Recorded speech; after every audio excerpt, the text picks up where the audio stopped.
চট্টগ্রাম ১৪ আসনের সংসদ সদস্য আলহাজ জসিমউদ্দিনুর ব্যক্তিগত উদ্যোগে এবং সার্বিক তত্ত্বাবধানে বন্যা কবলিত অসহায় মানুষগুলোর মাঝে সইল, ডাইল এবং ফুয়ান হানা সহ নিত্য প্রয়োজনীয় ত্রাণ সামগ্রী বিতরণ করই। ১১ জুলাই শনিবার দিনব্যাপী প্রথম ধাপে প্রায় ৮,০০০ পরিবারের মাঝে চন্দনাইশ ও সাতকানিয়ার আংশিক এলাকায় ক্ষতিগ্রস্ত সোয়ান ইউনিয়নের পানিবন্দী গ্রামগিনুত এই ত্রাণ সামগ্রী পৌঁছে দেওয়া হয়। এ সময় ত্রাণ বিতরণকালে এমপি জসিমউদ্দিন আহমেদ হয়, পুরা মানুষ বানবাসী মানুষরা এখন পানির মধ্যে আছে।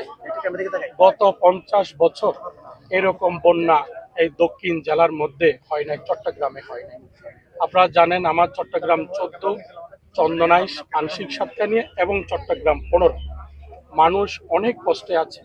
আপনারা জানেন মাননীয় প্রধানমন্ত্রী এই যে উপহারগুলো আমরা চট্টগ্রাম ১৪, চন্দনাইশ, আংশিক সাতকানিয়ার জন্য ৩০,০০০ পরিবার এবং সাতকানিয়ার জন্য চট্টগ্রাম ১৫-এর জন্য আমাদের ২০,০০০ পরিবার, টোটাল আমরা ৫০,০০০ পরিবারকে এই মাননীয় প্রধানমন্ত্রীর এই যে ১২ রকম আইটেমের খাদ্য, তেল থেকে শুরু করে উপহারগুলো আমরা পৌঁছে দেওয়ার জন্য বাংলাদেশ জাতীয়তাবাদী দলের সর্বস্তরের নেতাকর্মী, ছাত্র দল, যুব দল, অঙ্গ সংগঠন সবাই স্বেচ্ছাসেবক হিসেবে সবাই কাজ করে যাচ্ছে। বিভিন্ন আমরা ইউনিয়নের নেতাদেরকে আমরা এই মাননীয় প্রধানমন্ত্রীর উপহারগুলো আমরা হ্যান্ডওভার করে দিচ্ছি। এই এই পণ্যগুলো আমরা দিচ্ছি যেন যতদিন পর্যন্ত পানি না নামবে আমরা এতদিন পর্যন্ত আমরা কাজ করে যাব এবং তাদেরকে এই মাননীয় প্রধানমন্ত্রীর উপহারগুলো আমরা ঘরে ঘরে তাদের দোরগোড়ায় আমরা পৌঁছে দেব।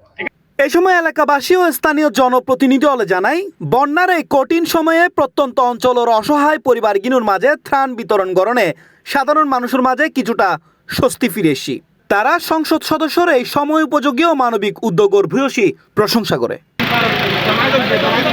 ত্রাণ বিতরণ কার্যক্রমে এ সময় স্থানীয় বিএনপির সকল নেতা সহ দলের সকল অঙ্গ সহযোগী সংগঠনের বিভিন্ন পর্যায়ের নেতাকর্মী হল উপস্থিত আছিল।